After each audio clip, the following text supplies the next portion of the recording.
शासकीय आश्रमशाळेमध्ये प्रचंड अस्वच्छता आणि कहाणीचं साम्राज्य असल्याचा प्रकार नांदेडमधील किनवटमधून समोर आलेला आहे। स्वच्छ पिण्याच्या पाण्याची व्यवस्थाही इथं नाही।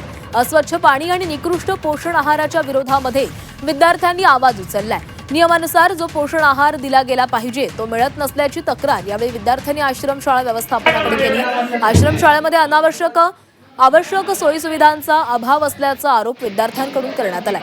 शाळा व्यवस्थापनानं थातुरमातुर उत्तरं दिलेली आहेत। आदिवासी प्रकल्प विभाग यावर काय कारवाई करणार याकडे लक्ष असेल।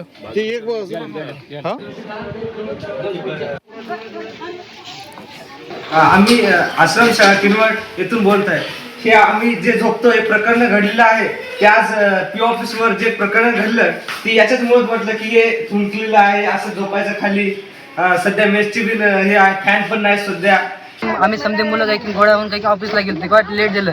काल रात्री काही की 9 वाजता 10 वाजता जेवण झालं तर आमचं सर आमचं म्हणलं तर काही की टायमावर काही की आपलं पाणी ना आंघोळीला एकच पाणी एकच टाकं तर आंघोळीला एकच पाणी प्यायला एकच बाथरूम सर बाथरूमला तर काय 2 तास वापरायला आणि काही की ते ओपनिंग अजून दुसरी बार ओपनिंग नाही केली। फक्त 15 ऑगस्टला फक्त काही की दाखवायचा डबा ओपनिंग आहे होण्याची संध्याकाळी बंद करून टाकली सर।